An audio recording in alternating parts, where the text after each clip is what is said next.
이렇게 선생님의 보석함을 열어서 3명의 작가 이야기를 한번 해보았는데요.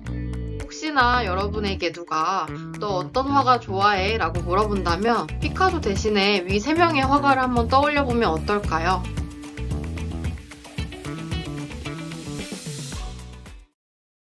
안녕하세요. 쌤튜브 미술 강사 김민영입니다. 슬프게도 오늘은 마지막 미술 수업입니다.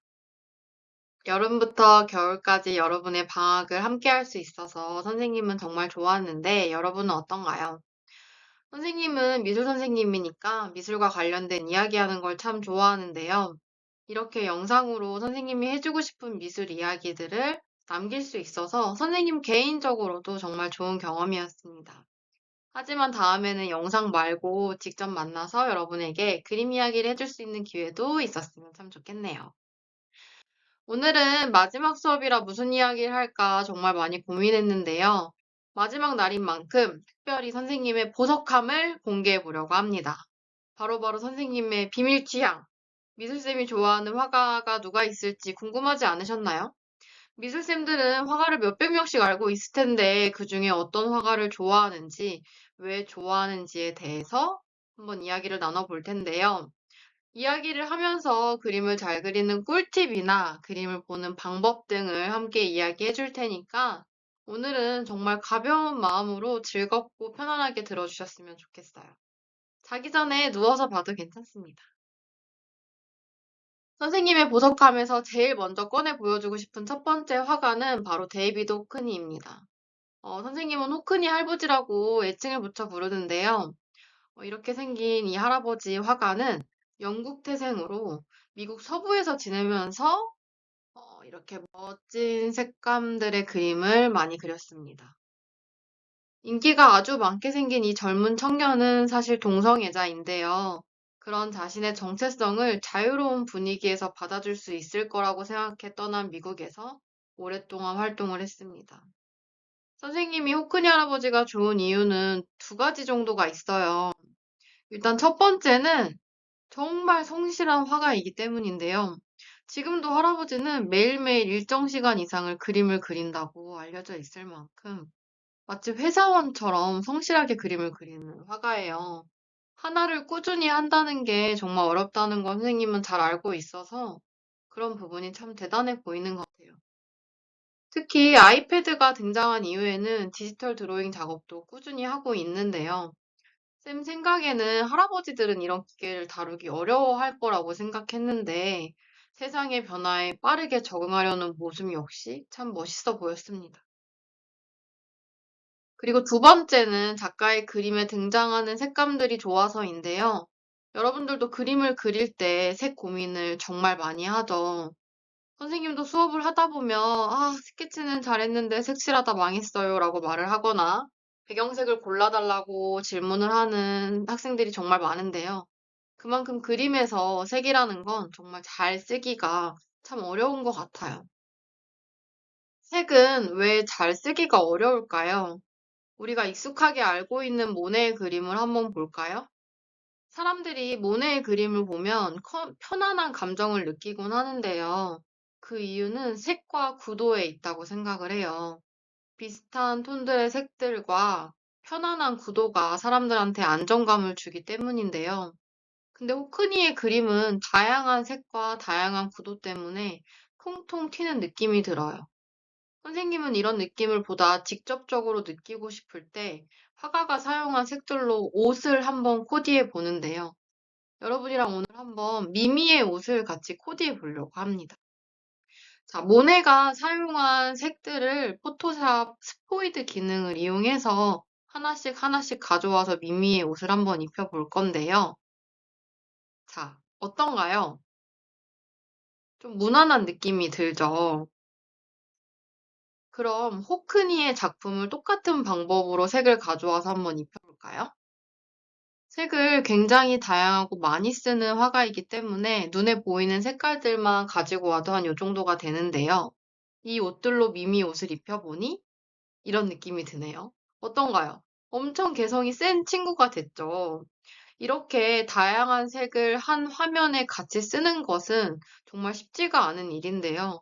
그럼에도 불구하고 데이비드 호크니는 다양한 색을 잘 조합해서 참 잘 어우러지게 쓰는 화가인 것 같아서 그런 부분을 정말 배워보고 싶어요. 만약에 데이비드 호큰이라는 이름이 너무 길어서 잘 외워지지 않는다면 선생님처럼 애칭을 붙여서 기억해 보는 방법도 좋으니까 여러분들도 한번 애칭을 만들어 보세요.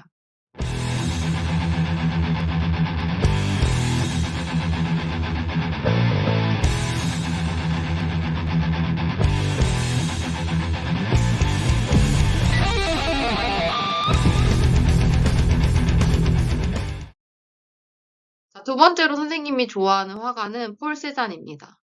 아무리 미술에 관심 없는 친구라고 해도 피카소는 다 알고 있죠. 그 유명한 천재화가 피카소에게 영향을 준 대표적인 화가가 있다면 바로 폴 세잔인데요. 피카소가 유명해진 계기가 사물의 형태를 다양하게 그려서인데 그 시도를 피카소보다 먼저 했던 화가가 바로 폴 세잔입니다. 세계에서 가장 유명한 사과 세 가지를 뽑으라고 하면 첫 번째는 아담과 이브의 사과, 두 번째는 뉴턴의 사과, 그리고 세 번째는 세잔의 사과라고 할 만큼 세잔은 사과를 정말 많이 그린 화가였어요. 세잔은 그림을 참 똑똑하게 그리는 화가였는데요. 마치 과학자나 연구원들이 실험을 하는 것처럼 사물의 풍경을 분석하고 대상의 진짜 본질이 무엇인지를 고민하면서 표현하려고 했답니다. 사과는 사실 진짜 사과가 아니야. 이건 사실 구라는 도형이야. 병은 사실 원기둥이야 라고 생각을 하면서 우리가 눈으로 보이는 게 다가 아닌 그 속에 진짜 담긴 구조와 형태를 고민했는데요. 그런 부분이 결국 천재화가 피카소에게 영향을 주게 된 거죠. 어떤가요? 여러분도 지금 친구들의 모습을 겉모습만 보고 있진 않은가요? 혹은 거울을 보면서 난 너무 못생긴 것 같아 라고 생각을 하고 있지 않나요?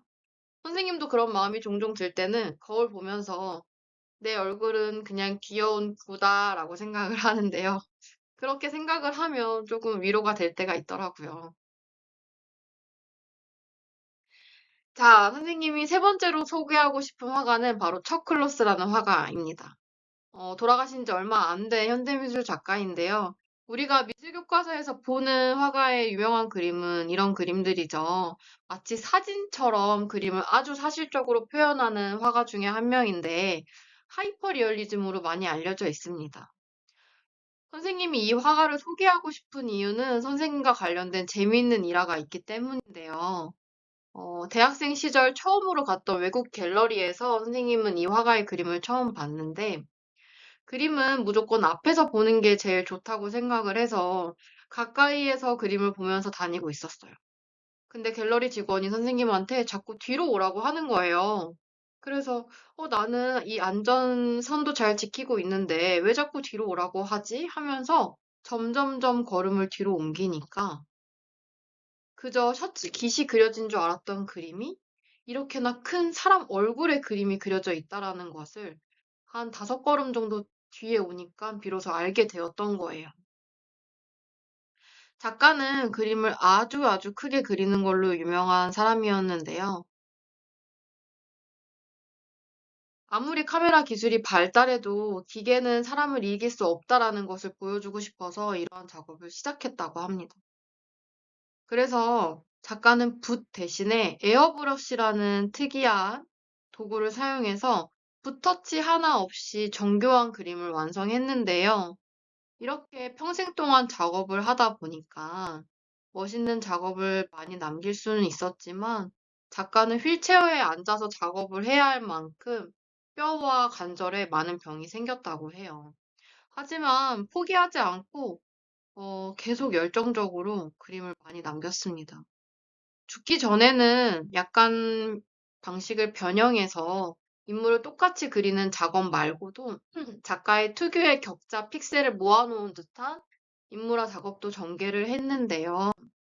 마치 퍼즐 조각 하나하나는 의미가 없지만 다 모아보면 하나의 그림이 되는 것처럼 작가의 그림도 가까이에서 보면 추상화 같지만 멀리서 보면은 인물의 형태가 비로소 완성되는 게 우리의 인생 같다고 선생님 생각했어요. 의미 없는 하루하루들이 모여서 결국에 성장시키는 나를 만드는 거잖아요.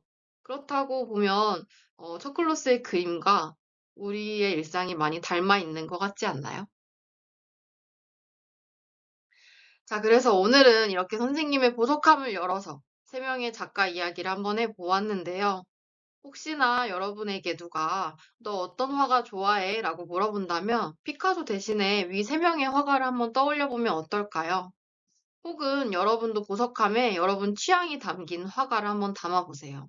좋아하는 화가나 좋아하는 작품이 있다는 건 내 취향을 만드는 일인데요. 좋아하는 것을 만들어서 내 취향을 만들다 보면 그런 여러분의 10 대가 여러분을 더 감각적이고 멋진 어른으로 만들어 줄 수 있게 될 거예요. 자, 이렇게 오늘 마지막 수업이 끝이 났습니다. 여름에 2번, 겨울에 3번 여러분을 만날 수 있어서 정말 정말 즐거웠습니다. 남은 겨울방학도 인천시 교육청 쌤튜브와 함께 알찬 하루하루를 보내면서 마무리했으면 좋겠습니다. 즐거운 겨울방학 보내세요.